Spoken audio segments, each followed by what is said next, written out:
you know.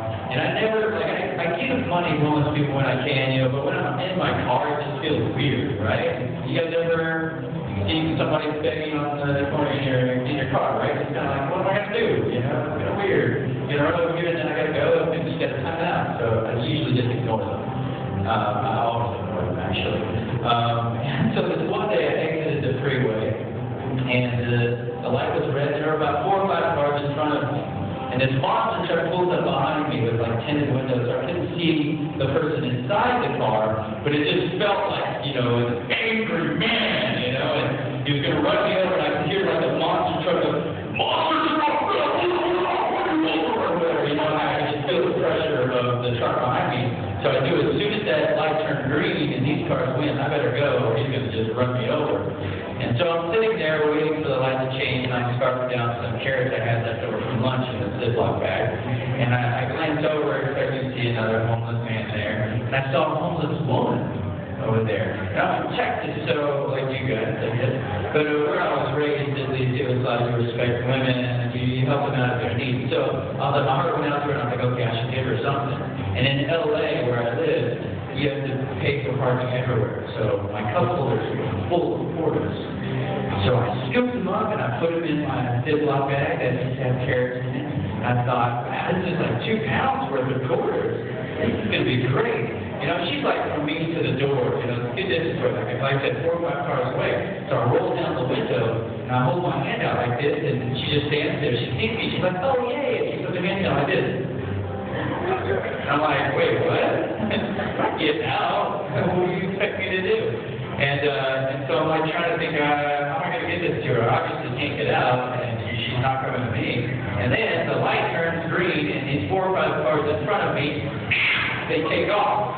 And because I felt that pressure of that guy behind me in the monster truck, I just felt like I had to start going, you know, so I started pushing on the gas a little. And I started to approach this homeless woman pretty fast, like 20 or 30 miles an hour now. And now I'm really starting to panic, because I'm like, wait a minute, how's this exchange going to happen? You know, how am I going to do this? If she holds on to me too long and pulls me out of the car, I'm going to die. If I don't let go of her, so I'm going to drag her under the wheel and just run her over. So I'm freaking out, you know, and I'm approaching her fairly fast. And I'm thinking, you're martial artist, Johnny. Help me. All around the time.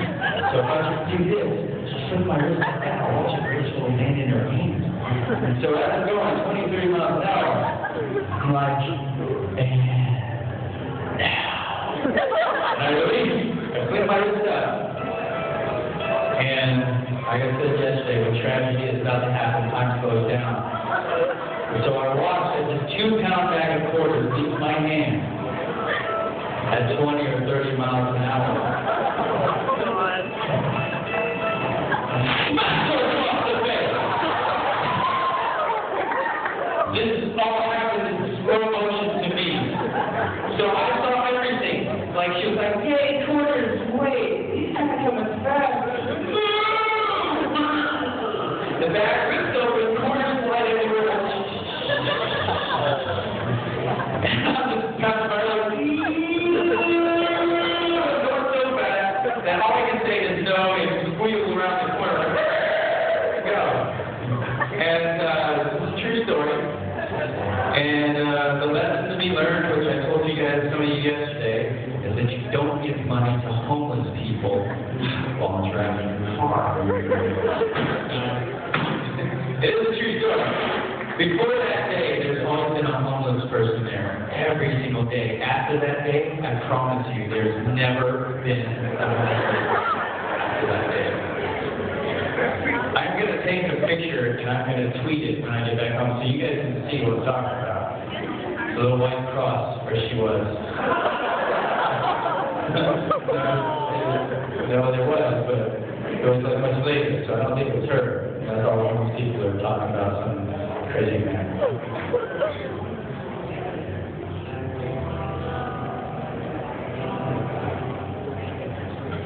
All right, so I guess I'll answer a couple more questions while they're going through this line, yeah?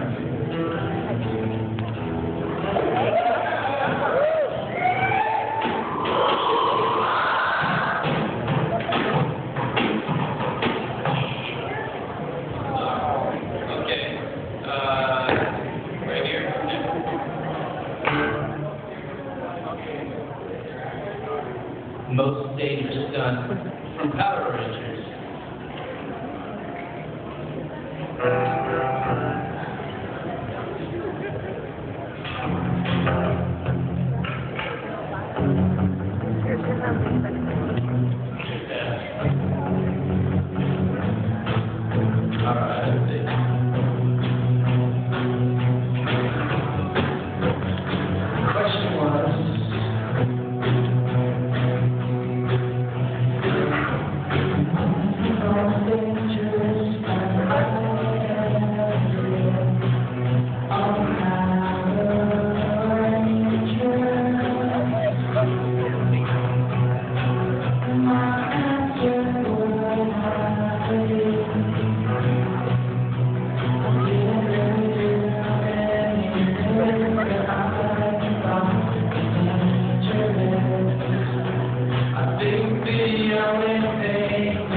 Okay, since I picked on you, fantastic ranger. What's your question?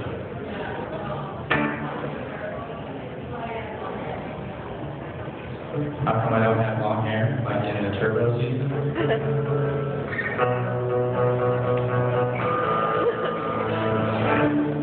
Anybody else see me when I have long hair?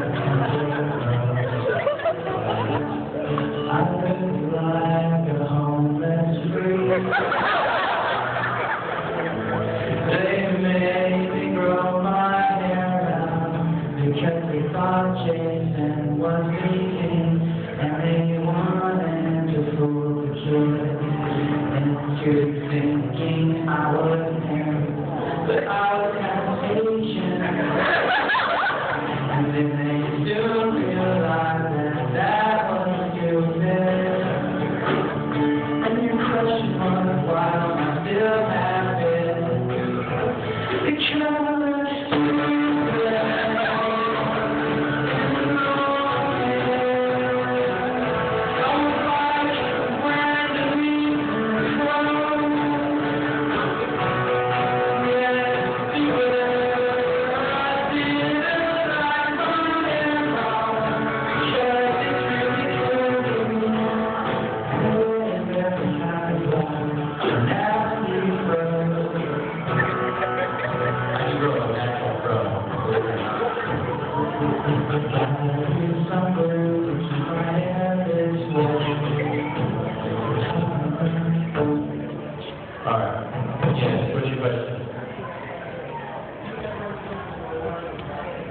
Influence the storyline?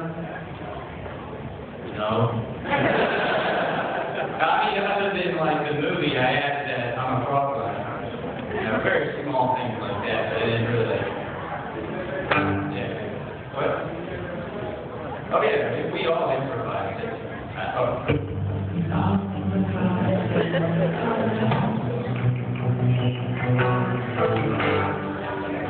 We got 10 minutes. Let's do a speed run of just questions. You guys cool with that? Yeah, all right. Yes. How's it feel to be Ichigo? It's pretty awesome. Get to shout and scream and kill things. Actually working on that is like it's like a stress reliever because I get to go in and scream and shout and be slightly upset at things and then I get to be normal after that. Yes.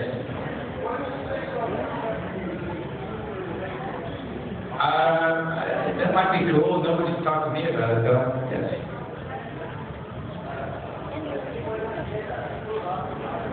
What did I want? What? Oh, why did I want to get killed off the Power Rangers? Because no one has been killed off, and it'd be kind of cool. I mean, did you guys like Gladiator? He died. It was cool. I just wanted to go back and, you know, you guys see when I went back in space, my coin was cracked or whatever, and I can kill myself by using it. I was like, come on, guys, let me die. It's Ranger Pirate one there. I'm not going to be able to hear you, actually. Can you? Yes, you're probably going to hear it, yeah.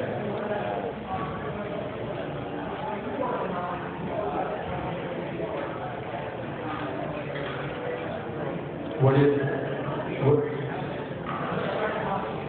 Oh yeah, absolutely. Yeah, putting the helmet on. I mean, it's very similar to what you got there, except for the movie. The first movie, they built fans into ours. But the TV show, man, it was just this really type thing that you start panicking and freaking out, and it starts fogging up, and you're like, can't see. There's like nothing to go like this, and you know, you're like, hey, I can't see or breathe. I'm done. Yes, thank you.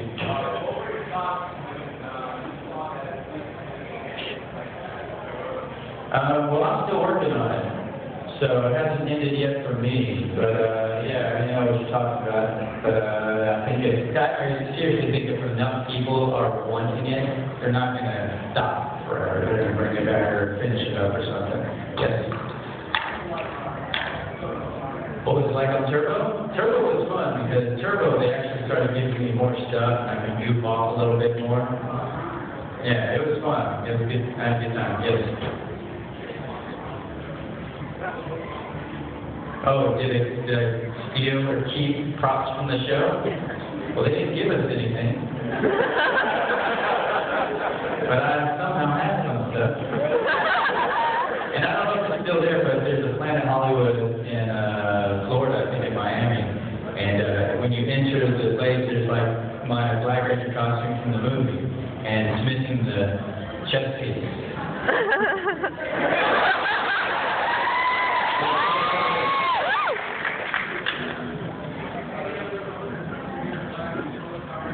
Any other color besides green or black? Pink. Yes. You know, they both have things that I really enjoy. Like voice acting and live acting was a question which one do I prefer. Live acting, like in films and stuff, is a lot of fun because it requires so much more of you, not just your voice, but your face and everything. But voice acting is kind of nice because you can show up in pajamas and be like, I'm here to work. Yes.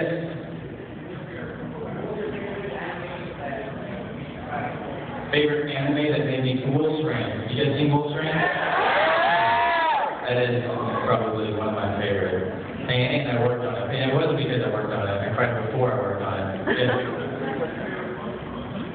My favorite Pokemon? You know, I would have to say Pikachu. But that's just because I don't know anybody but Pikachu. Ed, yellow shirt right here.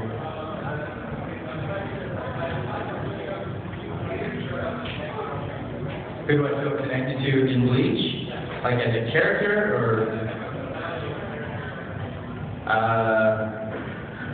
aside from Ichigo, I guess maybe Reggie.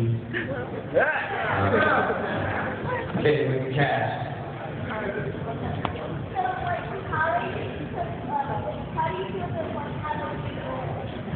What was that?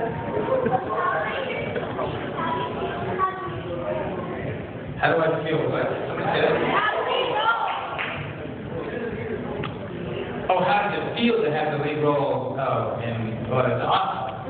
It feels natural. What are they thinking, pushing you to the back? I used to call myself the background ranger. I was always in the back just like this. You know, just going, right. Yes.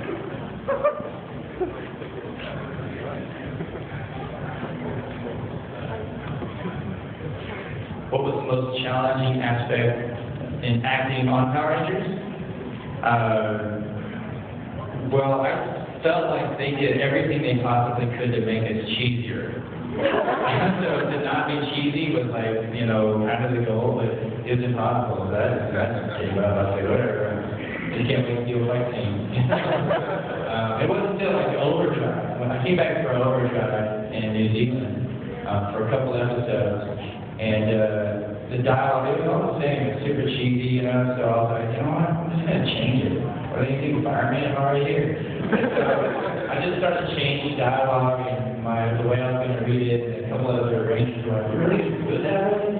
What? And I was like, hey, I can do what I want. And so I just did it the way I wanted, and it felt right. And it was appropriate, you know, it wasn't like totally out of place, but they were expecting me to be like, hey guys, how's it going, you know, it's morning time. The only thing I said on there that was kind of cheesy but seemed appropriate was more phenomenal. You know, what's the thing that happened, he exploded into a wall of flame, more phenomenal. But I had to think about it, I was like, really guys, I gotta say this? I'm like, yeah. I'm like, well, I guess it is a phenomenal change from a monster to an explosion.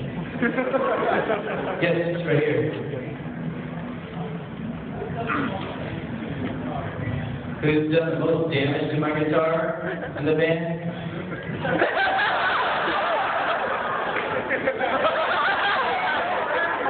Did you not see me hesitate giving him the guitar? Yeah, if you go on, if you guys have Twitter, like I'm on there, Twitter at Yong Bosh. Yeah. Or Facebook, I'm on Facebook. And the band, check us out. We post up on YouTube, youtube.com/the Eyeshine Band. It's all about like what we go through. We're unsigned and independent. We just do everything on our own. So if you're buying these CDs, it's not going to some label. It actually does support us to be able to keep making music. But we also have some of our stories and things we go. We've been robbed in Miami. There's all kinds of stuff. You can just watch our story there. And we have mini clips, which I think we're busting one of my guitars. Yeah, we're in a transition of lead guitars, so we had this lead guitar battle, and I decided to join, and with a blindfold or a beanie over his face. Yeah, it's called Gene Hooker's Polo versus Bruce's guitar battle, mini clip thing. Yeah. Yep. Maurice and I have known each other for quite a while since I think I got a little bit of issue. What's that? We're done. Okay. Hey, guys, thank you so much for coming.